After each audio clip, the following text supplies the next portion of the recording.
That is what integrity sounds like. We're gonna change the way you think about polymeric sand in your flagstone joints. Let's get into this one. The first thing we need to do, like everything, is blow this surface off. Yep, we want to start with a clean surface. You know, I went around and I checked to make sure my gaps were consistent. On my flagstone patios, I always make sure that all the stones are sitting flush with each other, but it does give me another chance to level them out as I'm sweeping the polymeric sand in. This is also my last chance to make sure my flagstone is all flush with each other. Polymeric sand is actually designed that when it gets wet, it gets soft. It's designed to move, especially in the northern climates up here, we get a lot of freeze and thaw. Right. So we get a lot of movement. The polymeric is designed to give and Flexible. accommodate for that. So it's supposed to get soft when it's wet and then re-harden up when it's dry. It shouldn't be loose, but it's okay if it gets soft, which differentiates it between mortar and grout. But we're mentioning extreme wide joint PolySweep, and I just want to point out that this is different than normal PolySweep. It is. Right? It's actually the same sand. Comes out of the same quarry, goes through the same process, exact same sand. But the extreme wide joint PolySweep has about twice as many polymers as our regular does, which is the glue that holds it all together and gives it more strength.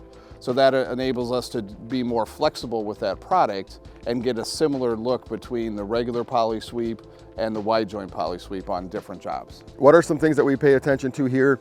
The consistent gapping. It doesn't have to be 2 fingers, but it can't be wider than 4 inches is what Greg is telling us, because we need to saturate that, and that's what the sands are specifically designed to take on, right? Exactly.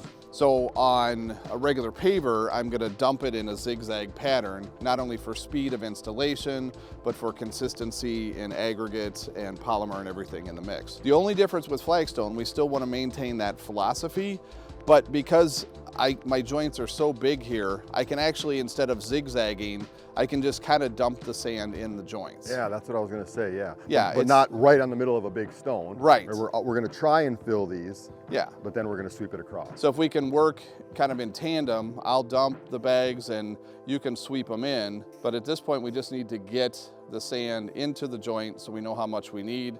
Then we can detail it after that. There's all sorts of different brooms on the market, but we want the broom to be clean. And I like one, like this one, kind of has a stiffer bristle on the middle, in the middle of it, which is good for moving the sand. And then the yellow is softer, so that's good for cleaning off the sand when we do our final sweep. Stiffer in the middle, softer on the outside edge.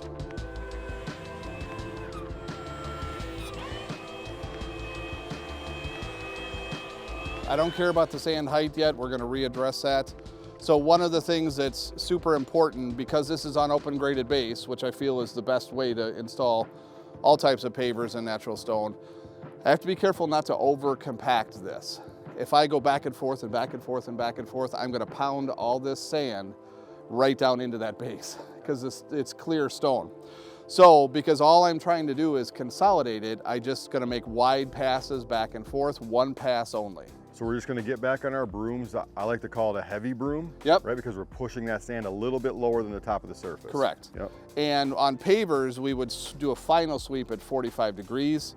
Well, there's no joint here. So we want to try and angle across the joint instead of along the joint. Okay, yeah. Because then we'll dig it too deep if we go parallel with the But you'll joint. see as we catch the edges of each of these stones, that's how we can push it down a little bit and give it that reveal. Yep, that'll be perfect.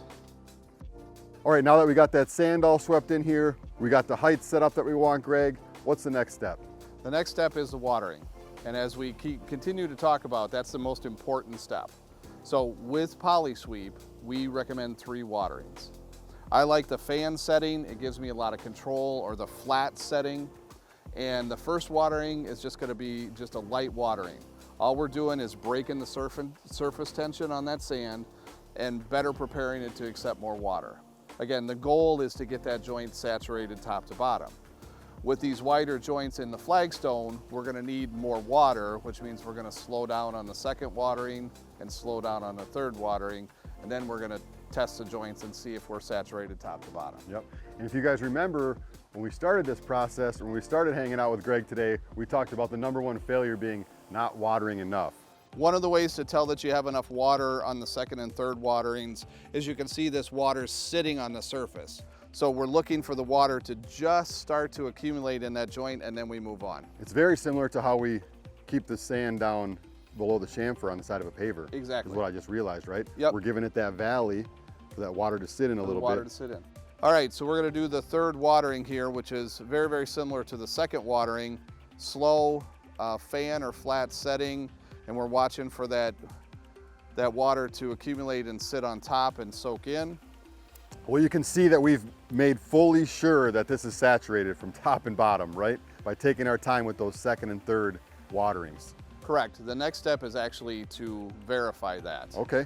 So what we do is take a knife or a screwdriver out of your pocket, and we're gonna dig a hole. Okay. I'm gonna pick a joint.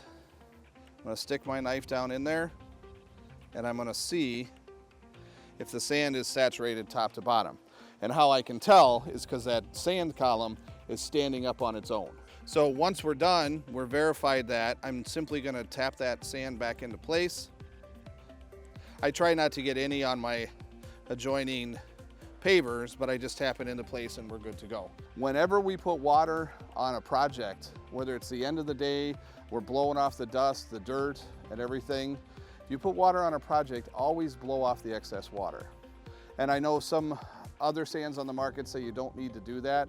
I'm telling you, whatever is in that water, dust from the sand, dust from the grading, rust or calcium in the water from the well, it's gonna accumulate in the valleys of your pavers, and it's gonna leave a stain, or could potentially leave a stain. The first step was to blow this off, and the last step is to blow this off. That's a great way to put it. We wanna keep foot traffic and furniture and stuff off of it for at least 24 hours. But as the evenings get cool and the temperatures cool down, it's gonna take longer for the sand to dry, and once it dries, it gets hard. It might not be 24 hours. Might be a little longer as we depending get on into the weather. the fall. Yep.